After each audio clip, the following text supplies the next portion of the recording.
2 million years ago, on the vast African plains, a human ancestor walked on two legs, wielding rudimentary tools, exploring a world filled with challenges and dangers.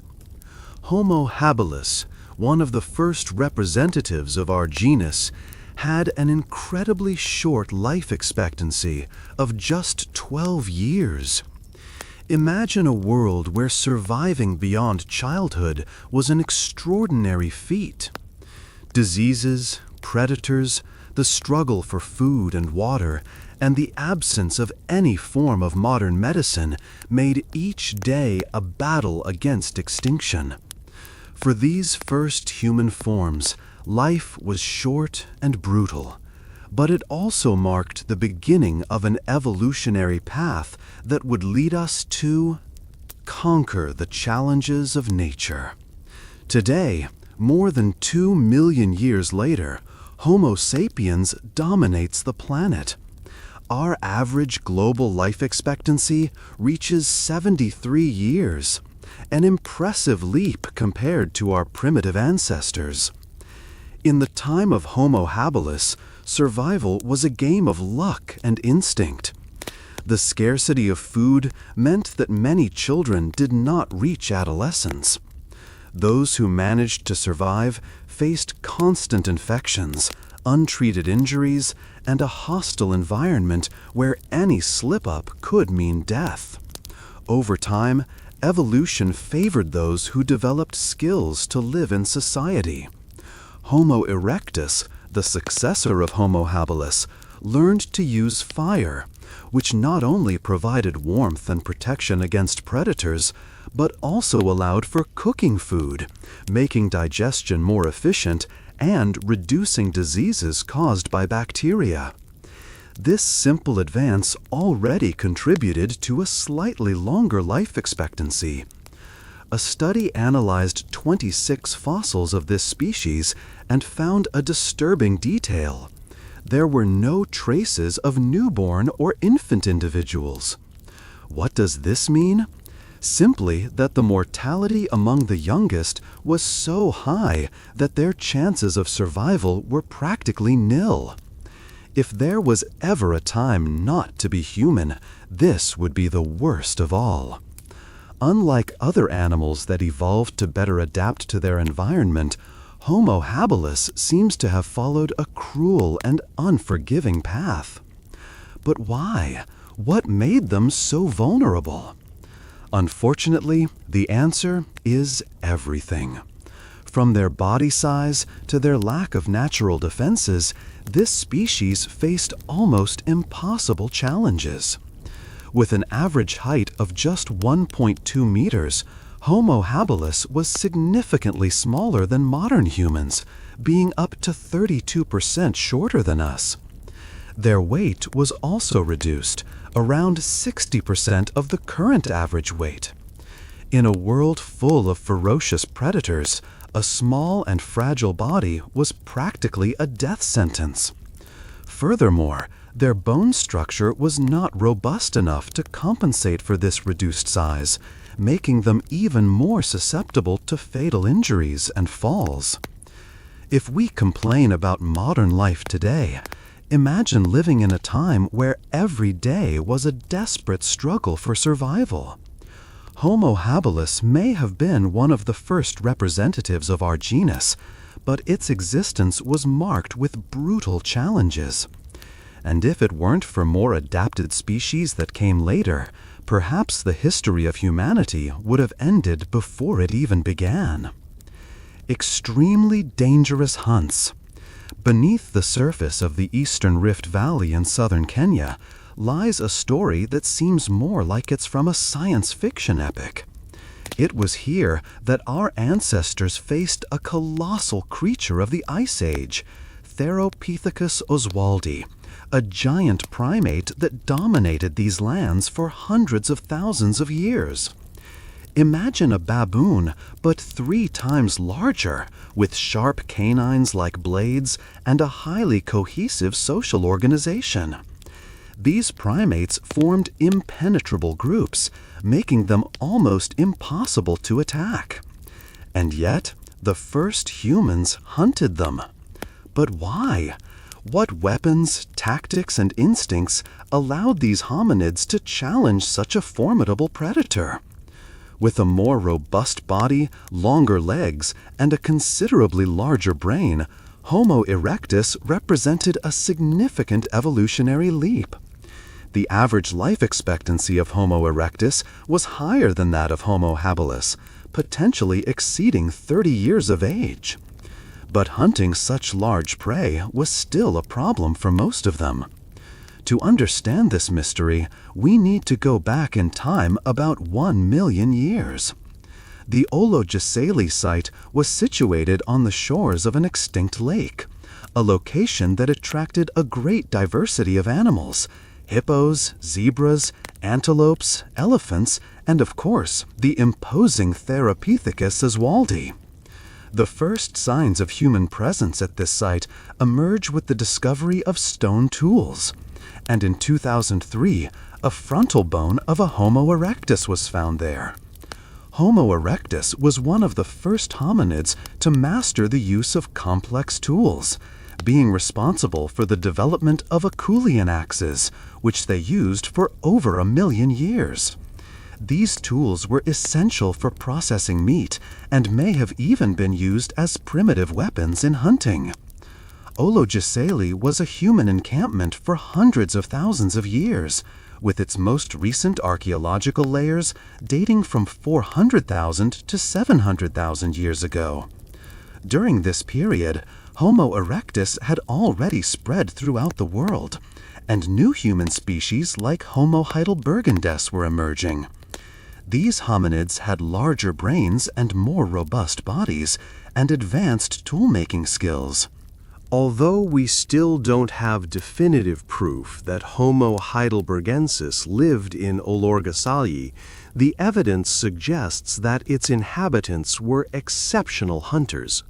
The remains of hippos, elephants, zebras, giraffes, and Therapithecus found at the site indicate that these hominids hunted or at least scavenged the carcasses of these animals. They possibly used rudimentary wooden spears to ambush their prey, and one of the tactics they may have employed was persistence hunting, chasing their victims until exhaustion brought them down. Since we know our ancestors were long-distance runners, this strategy may have been the key to successful kills, regardless of the method used.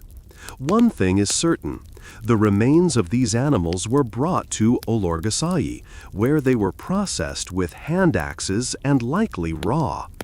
The Olorgesailie site reveals a fascinating glimpse into life in the Middle Pleistocene, a time when survival depended on courage, strategy, and the ability to adapt. Among all the creatures hunted during this period, Therapithecus aswaldi stands out as a unique challenge. Its gigantic size and social behavior made it an unlikely target, but somehow our ancestors found a way to face it. What does this hunt say about the intelligence and resilience of the first humans? Could this boldness have been one of the factors that drove our evolution? As we can see, Homo habilis was not an efficient hunter, and this limitation led them to seek an alternative path to ensure their survival. Imagine a world where surviving means spending a good part of your life balancing on high branches, always wary of lurking predators. This was the reality for Homo habilis, one of the first members of our genus, who had partially arboreal habits. Like modern chimpanzees, they probably had frequent falls, some of them serious, as they were not as efficient climbers as other primates. Despite this, Homo habilis had some characteristics that favored life in the trees. Their slightly elongated limbs gave them greater stability when moving between branches, allowing them to escape terrestrial predators more easily. But this apparent advantage was quickly nullified by a decisive factor: diet. It would be natural to imagine that a primate that spent so much time in the trees was strictly vegetarian, but Homo habilis contradicted this logic. They had one of the highest levels of meat consumption ever recorded among early humans. Their long, sharp incisors were designed to cut meat efficiently, while their disproportionately large and thick jaws provided extra strength to tear off pieces of bone. Although they also consumed fruits and vegetables, their preference for meat meant they had to come down from the trees frequently, and that's where the problems began. To make matters worse, Homo habilis also had a taste for fish, which led them to venture near rivers and lakes, places where large predators hunted their prey. But the biggest dilemma was not just what they ate, but how they got this food. Unlike more advanced human species, Homo habilis was not an efficient hunter. Instead, they specialized in scavenging, a risky habit that forced them to compete for the remains of prey with much stronger predators. This made sense considering their small size, limited strength, and rudimentary technology. Their tools were basic, just chipped stones that, although useful for cutting meat, offered little defensive advantage against lions, hyenas, and other scavengers of the time. In a world where survival was a high-stakes game, Homo habilis lived on the edge. A group of paleontologists determined that, at best, they could only compete for carcasses with jackals and cheetahs. This didn't help them at all, as they were surrounded by various large carnivores that frequently appeared to claim the remains of prey. And on many occasions, they hunted the Homo habilis, who, no offense, were easy prey. Before we continue, subscribe to the channel and activate the notification bell. This way, you'll receive an alert whenever we publish a new video on the channel.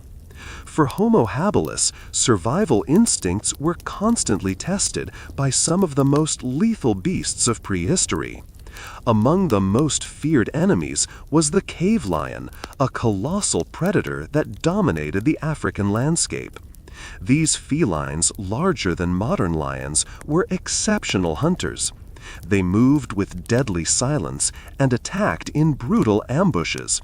The night was their domain. When dusk fell, their roars reverberated through the savanna, sending shivers down the bones of our ancestors. An inattentive and distracted habilis could easily become prey. But felines were not the only masters of the savanna. There was an even fiercer and more unpredictable threat: leopards. These solitary hunters had a particularly terrifying characteristic for early humans: they climbed trees with ease. For Homo habilis, who often sought refuge among the high branches, a leopard was an enemy that could not be avoided. When one of them attacked, there was no time to react. Gripped between their jaws, many victims were taken to the treetops, where they were devoured far from the reach of other predators. And then there were the giant hyenas.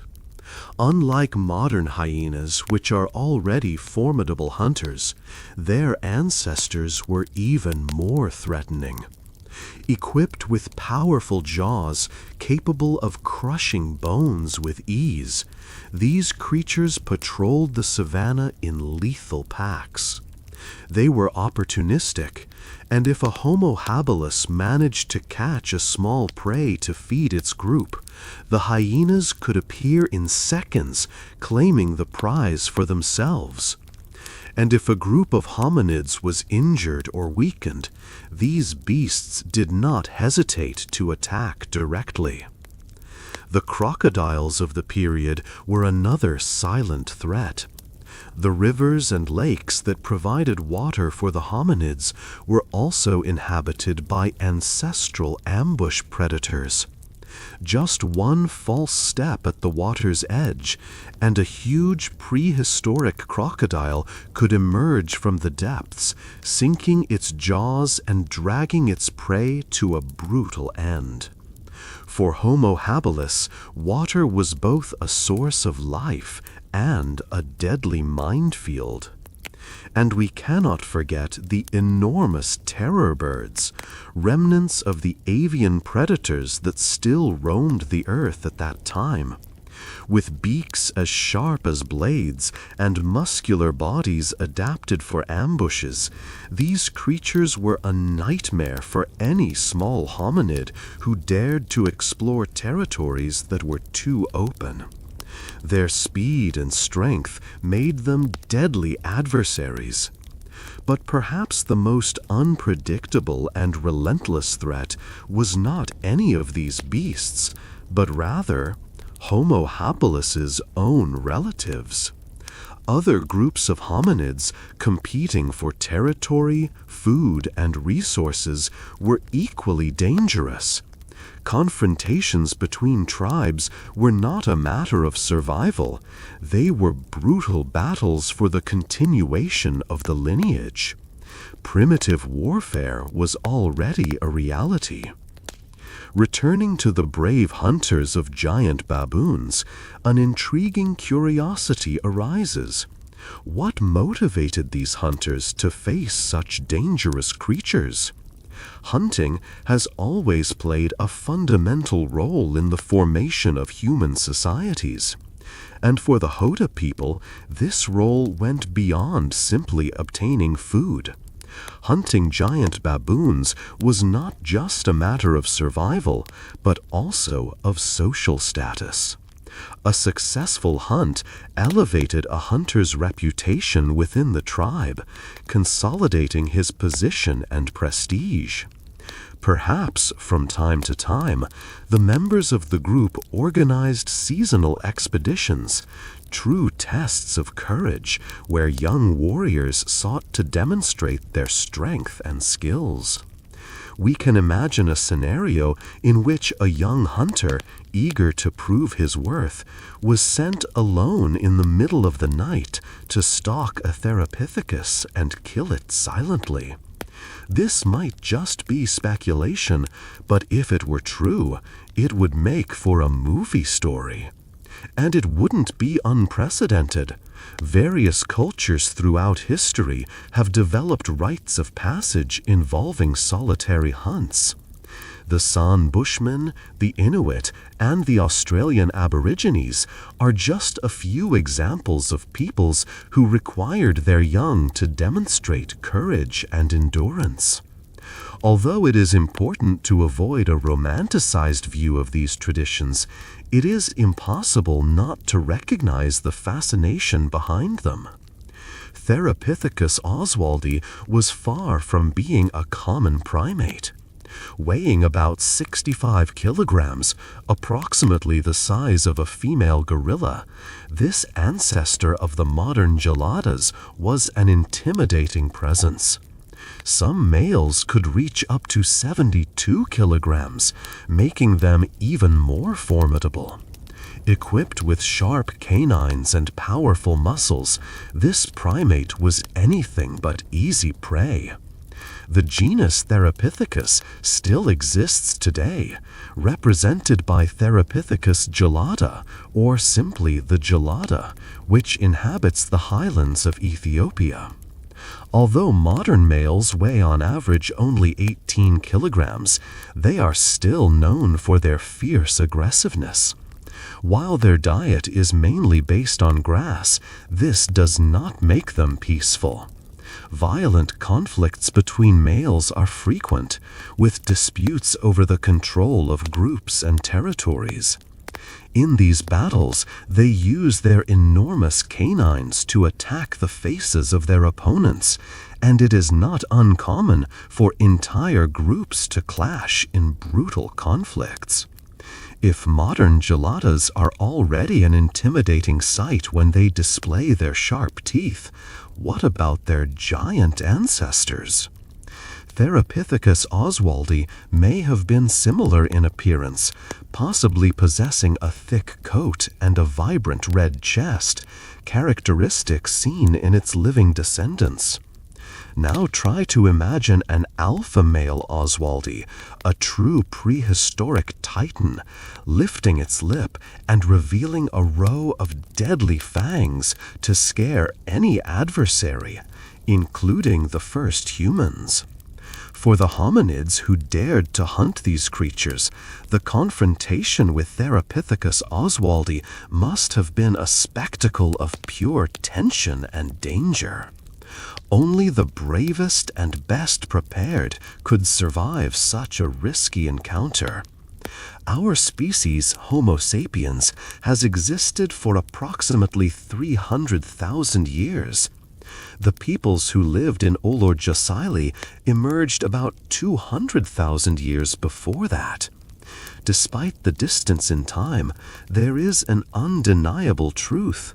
They were human beings in their essence, with a culture, emotions, and traditions that helped shape the trajectory of humanity.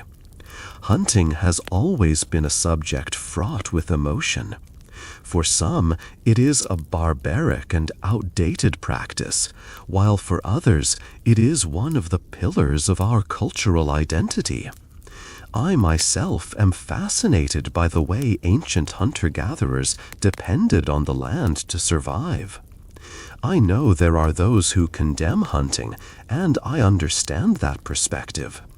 But at the same time, we cannot ignore its historical importance.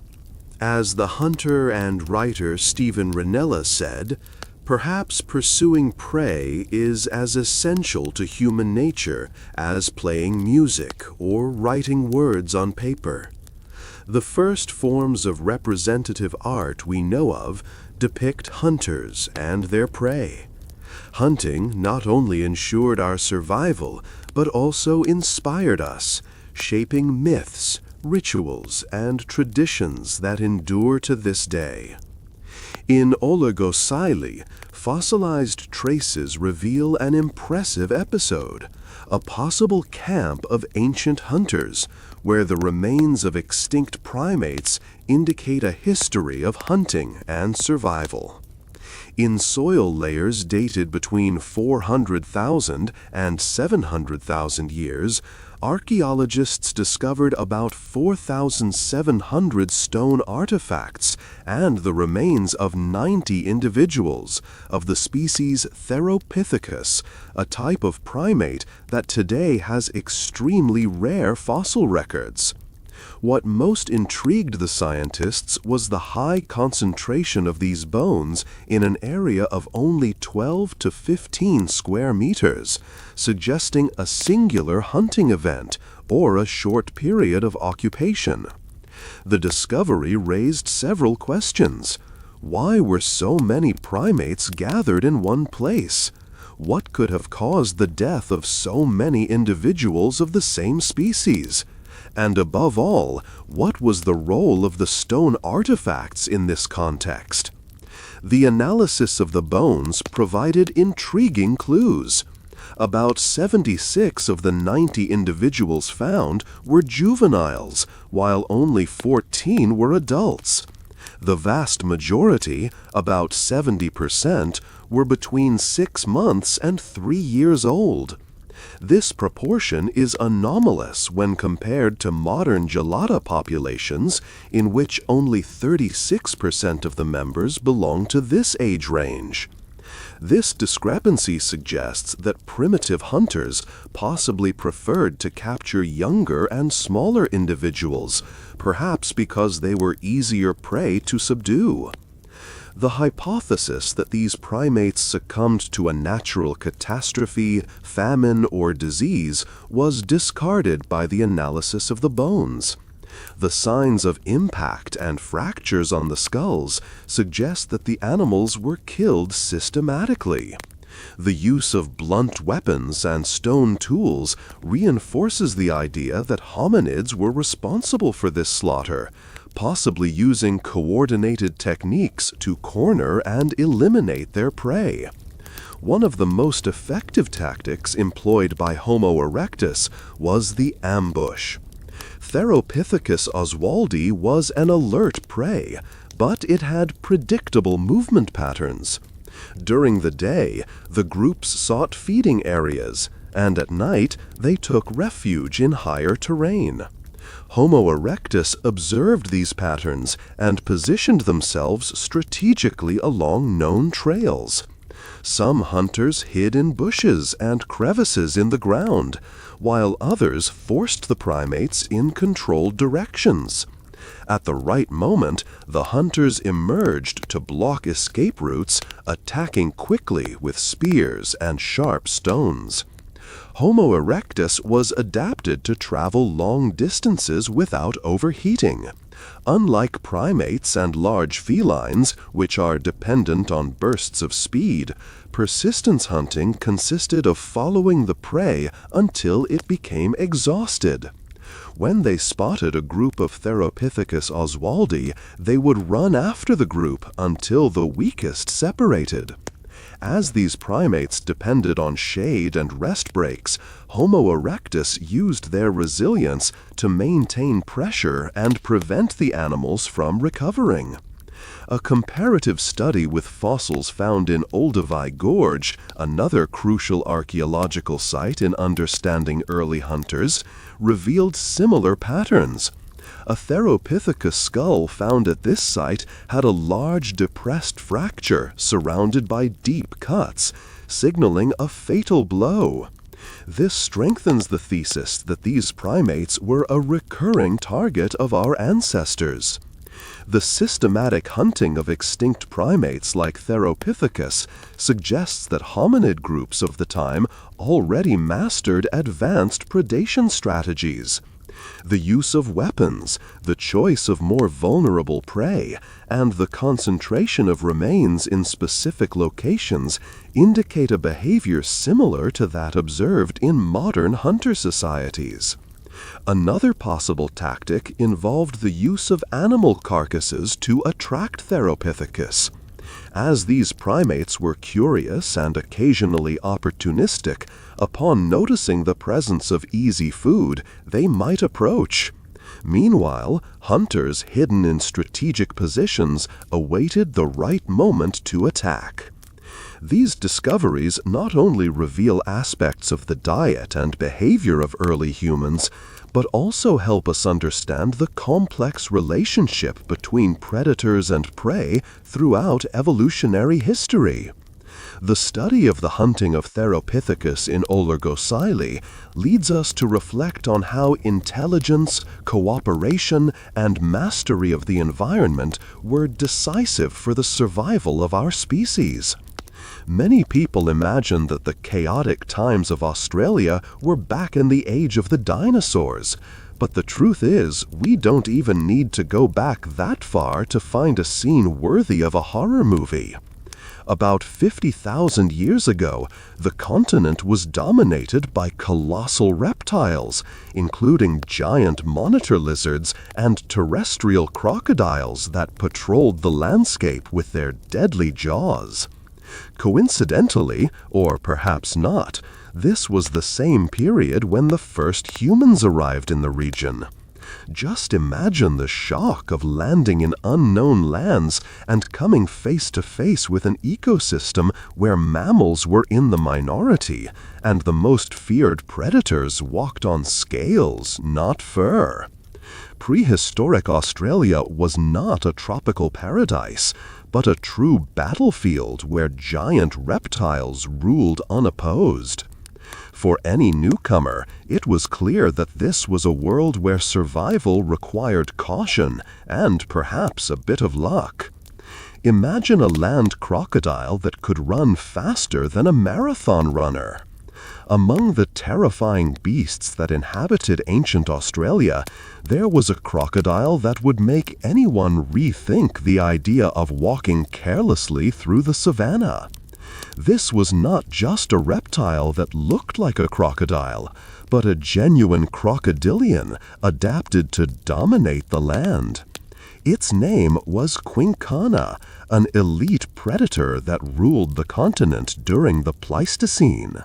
Although it shared traits with modern crocodiles, quincana had unique characteristics that set it apart.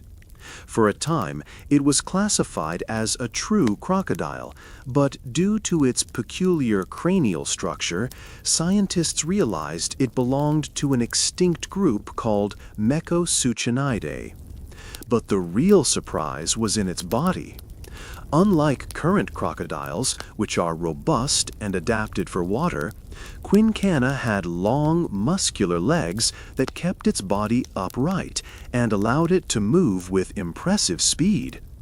This body design made it a natural terrestrial hunter, with sharp claws that helped it capture prey in motion. And we are not talking about a small reptile.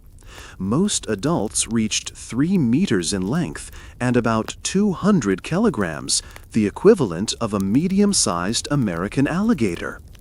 But the largest specimens exceeded 6 meters and weighed approximately 440 kilograms, an unstoppable monster that terrorized any creature around it, including the first humans who set foot in Australia.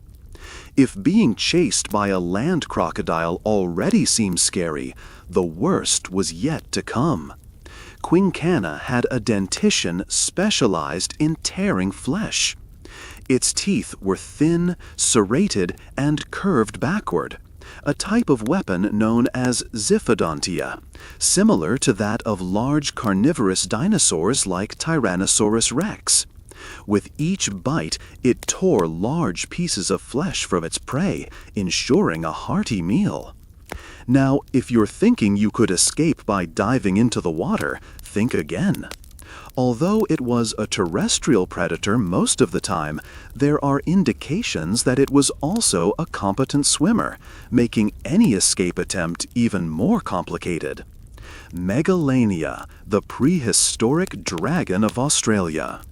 Staying alive was already an arduous task for our ancestors. Now imagine the situation of those who inhabited prehistoric Australia, a territory full of relentless creatures and predators.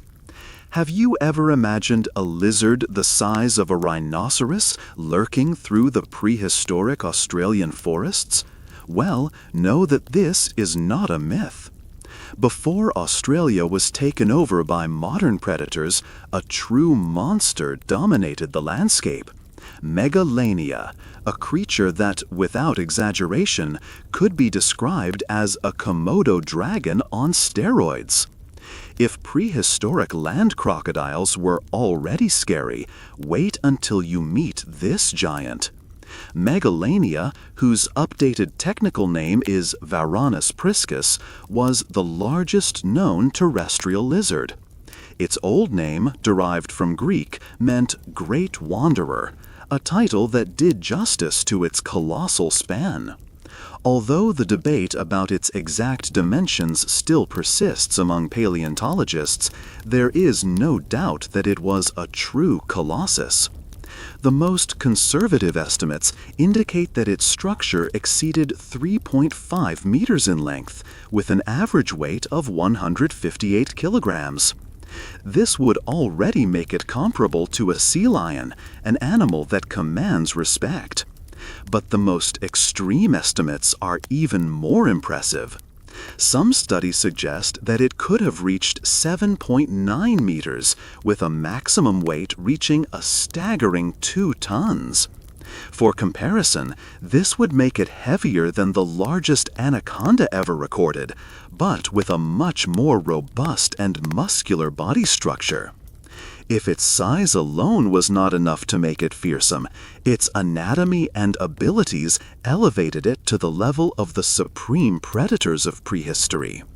Like modern monitor lizards, Megalania had serrated and recurved teeth capable of cutting flesh and holding its prey, powerful and muscular legs that provided agility and strength in pursuit, and sharp claws that could tear victims apart with ease.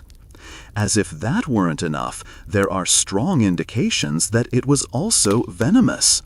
Like the Komodo dragon, one of its closest relatives, Megalania could secrete an anticoagulant venom, preventing the blood of its prey from clotting and leading to a slow death from shock and infection. This means that if you managed to escape the initial attack, the victim would still be doomed. A single bite was enough for Megalania to simply wait for the venom to do its work, a ruthless and highly effective hunting strategy. But if it was so fearsome, why don't we have these colossi walking around anymore? The extinction of Megalania is still a mystery, but the main theories suggest that it disappeared about 50,000 years ago, possibly due to climate change and the arrival of the first humans in Australia. Hunting and competition for food may have led this titan to its end. Still, its legacy lives on in modern giant reptiles, like the Komodo dragon, which, despite being a true predator, seems small compared to its colossal predecessor. Giant human-eating snakes, the fearsome of prehistoric Australia. If you're afraid of snakes, imagine living in a world where some of them were colossal predators, capable of strangling and tearing apart their victims without mercy. Welcome to prehistoric Australia, a true battlefield where primitive humans had to deal with reptilian monsters worthy of horror movies. Among the most terrifying threats of this era was the Wanambi, a giant snake that reigned alongside other legendary predators like Megalania, a colossal lizard, and Quincana, a land crocodile with serrated teeth. Although it did not reach the size of the largest current snakes, Wanambi was a formidable predator. Some reached 6 meters in length, rivaling Burmese pythons. However, what really differentiated it from modern snakes was its anatomy. Unlike boas and anacondas of today, Wanambi belonged to the extinct family Madsocainae, a group of primitive snakes with less flexible jaws. This meant that instead of swallowing its prey whole like modern snakes do, it had a much more brutal and terrifying feeding method. Even without venom, Wanambi was a force of nature. Its hunting strategy resembled that of current anacondas. It waited patiently near water sources, and when a distracted prey approached, it launched a lightning-fast attack. With its powerful muscles, it crushed and suffocated its victims slowly. But here comes the really gruesome part. Since its jaw was not as flexible as that of modern snakes, it couldn't swallow prey whole. So, to compensate, it used its sharp teeth to tear off pieces of flesh, disemboweling its victims before consuming them. This means that any animal or human that fell into the clutches of this snake would face a much more agonizing fate than a simple strangulation. Surviving in prehistoric Australia was not a task for the weak. In addition to Wanambi and Megalania, the first humans who arrived on the continent had to deal with other fierce assassins, including Thylacoleo, a carnivorous marsupial with sharp teeth and the strongest bite among known mammals. This was a world where every false step could mean death. Amid an ecosystem dominated by giant reptiles and voracious predators, our ancestors had to fight to ensure their survival. And against all odds, they won. But the question that remains is, what if creatures like Wanambi still existed today? What would it be like to share the world with snakes capable of tearing apart their victims before even devouring them? Scimitar cat, the extinct predator that challenged human survival. If you think the big cats of today are fearsome predators, imagine living in an era when one of the most brutal hunters in history roamed the landscapes of Africa, Eurasia, and the Americas. This predator was Homotherium, also known as the scimitar cat, a beast that dominated ecosystems for millions of years and coexisted directly with the first human beings. Homotherium was not a simple feline. It was part of a group of saber-toothed cats, but stood out for its unique physiology. Its teeth were long and curved, resembling a scimitar, the iconic curved blade sword used by ancient warriors. This adaptation made it an exceptionally efficient hunter, capable of piercing the skin and muscles of its prey with deadly precision. Unlike the famous Smilodon, the saber-toothed tiger, which was robust and an ambush predator, Homotherium had a more slender body and long limbs, suggesting it was an active and agile hunter, capable of chasing prey for long distances before killing it with fatal blows. The size of the scimitar cat was also impressive. It had proportions similar to those of a male African lion, potentially exceeding 1.2 meters in height at the shoulders and weighing more than 200 kilograms. With this powerful body structure and hind legs slightly shorter than its front ones, it had a forward-leaning posture, which gave it an intimidating appearance. It is believed that its hunting was coordinated and that it could have had a social behavior similar to that of modern lions. If this is true, packs of Homotherium could have been one of the greatest challenges for humans and other animals that shared its territory. The prey of Homotherium were not small. It was adapted to hunt large herbivores like bison, prehistoric horses, and giant camels, and even young mammoths. This indicates that it was an extremely powerful predator, capable of taking on large prey, something few modern felines can do. Recent studies indicate that it could have used its strength and sharp fangs to quickly dismember its victims, avoiding long fights and reducing the risk of serious injuries, a vital strategy for a top predator of the food chain. Despite its success as a hunter, Homotherium disappeared approximately 10,000 years ago, during the end of the Ice Age. This period was marked by drastic climate changes and the extinction of many of the large prey it depended on. In addition, the growing presence of humans who began to hunt the same animals may have accelerated its disappearance. The cave bear. This colossus of the past was not just one of the largest bears that ever existed. It was a symbol of raw power, an immense beast capable of dominating its territory without equals. Standing on its hind legs, it could reach an impressive 3.5 meters in height. Its massive muscular body weighed up to a ton, surpassing even the largest Kodiak bears of today. Its bones were dense, its structure robust, and its presence undoubtedly inspired fear in both prey and predators. But the cave bear was not just a solitary beast. During the harsh European winter, when the biting cold made survival almost impossible, it sought shelter in caves. caves that, coincidentally, were also the homes of another rising species, the Neanderthals.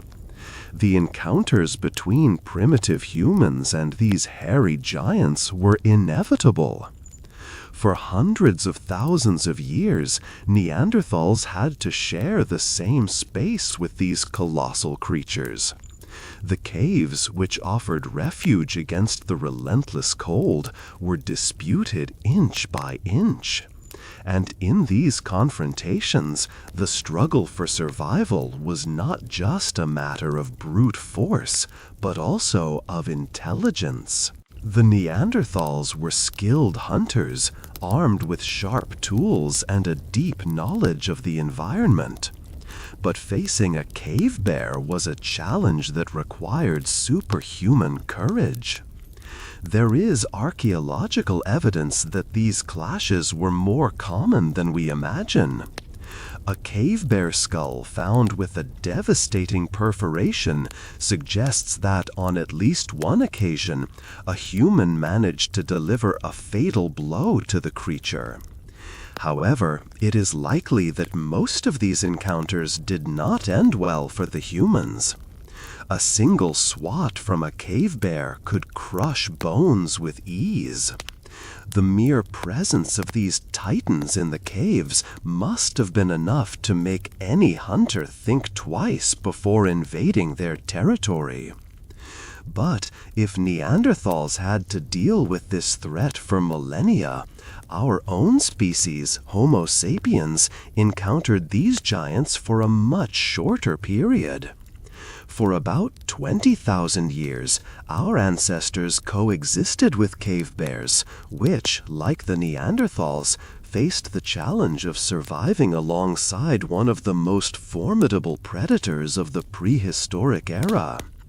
The relationship between humans and cave bears may have been complex. Some researchers suggest that these animals were revered and even worshipped in some cultures. At certain archaeological sites, bear skulls were carefully arranged in patterns that suggest rituals. Were they offerings, tributes to the spirits of nature, or simply a tribute to a feared and respected enemy? Unfortunately, the fate of the cave bear followed the same path as other giants of the Ice Age. About 24,000 years ago, its population began to decline drastically. Climate changes made the winters even harsher and resources scarcer. The competition with humans for shelter and food may have been one of the decisive factors for its extinction. The fearsome cave lion. Prehistoric Europe was a scene of relentless challenges.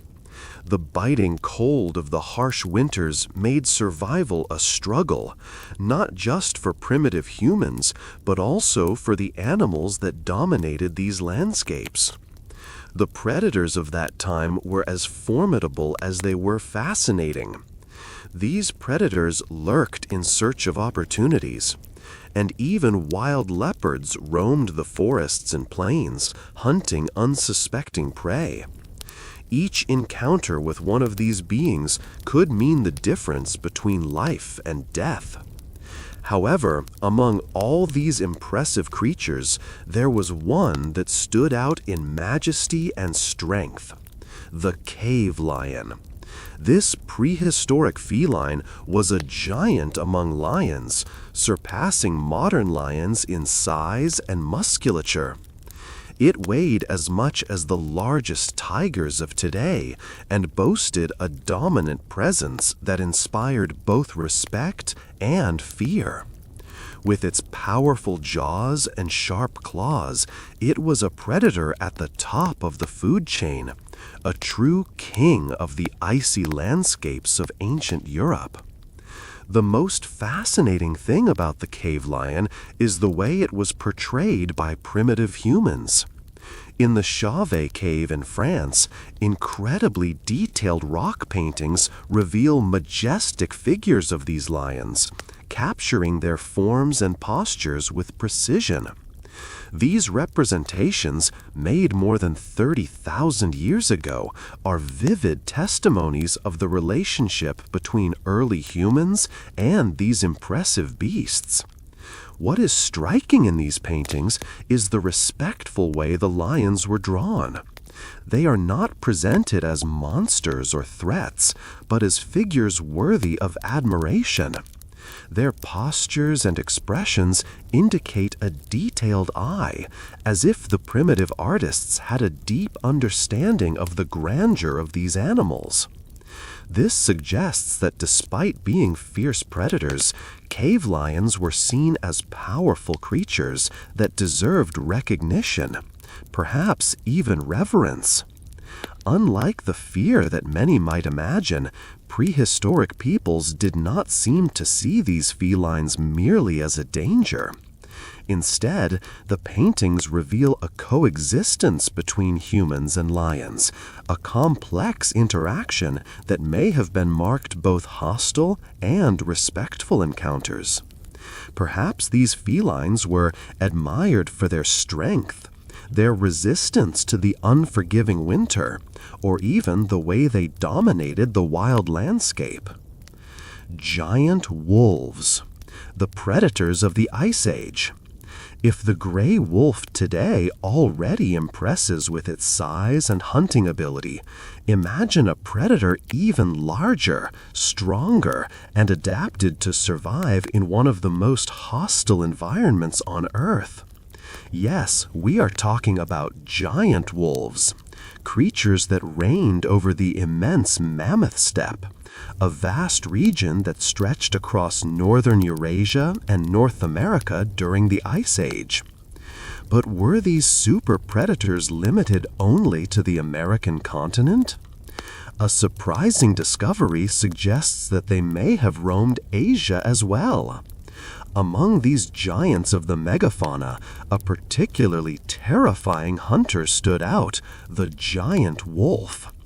Until recently, it was believed that giant wolves, Canis dirus, were confined to the Americas. However, a discovery made in China changed this narrative.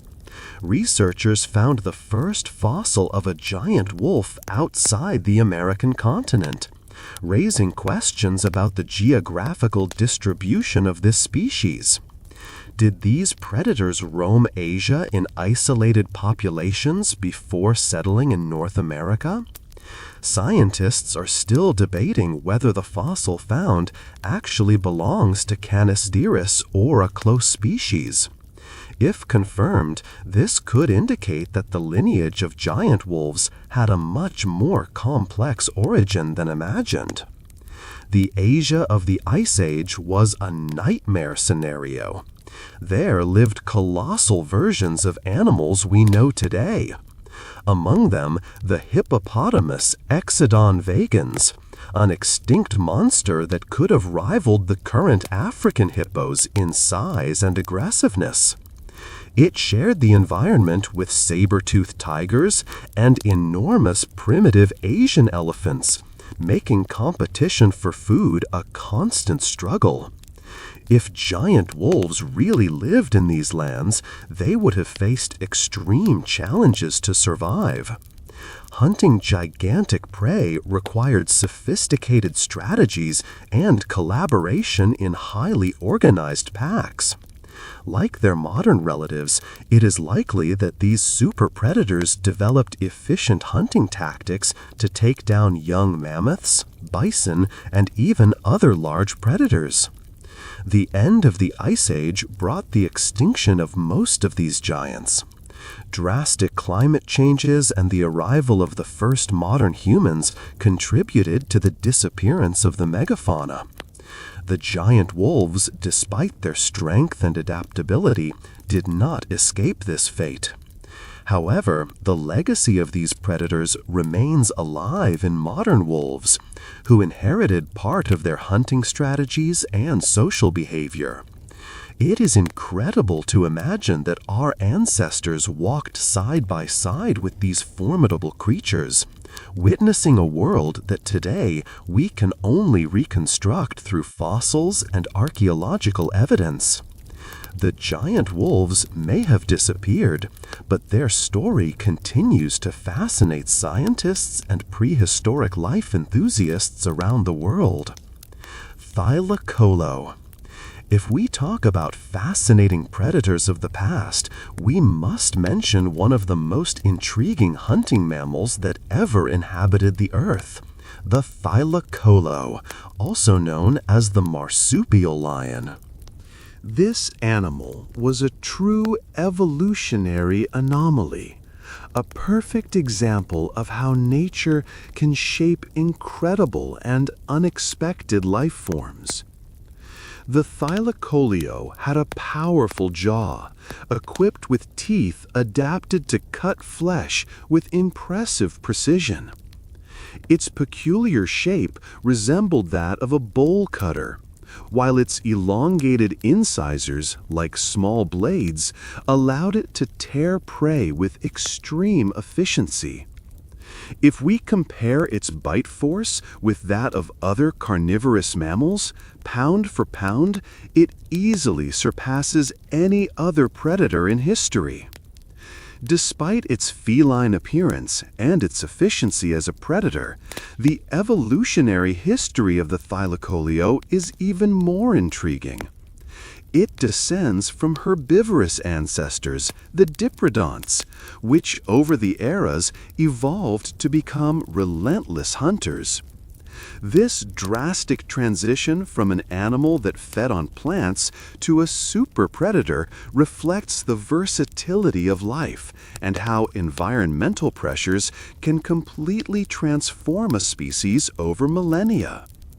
The marsupial lion had a build similar to that of a modern lioness, and with its sharp claws and agility, it probably hunted by ambushing its prey in dense forests.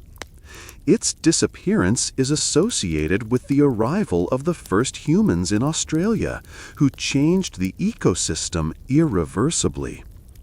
But if we look at the Oceania region as a whole, New Zealand also has its own example of an extinct and impressive predator, the Haist's eagle.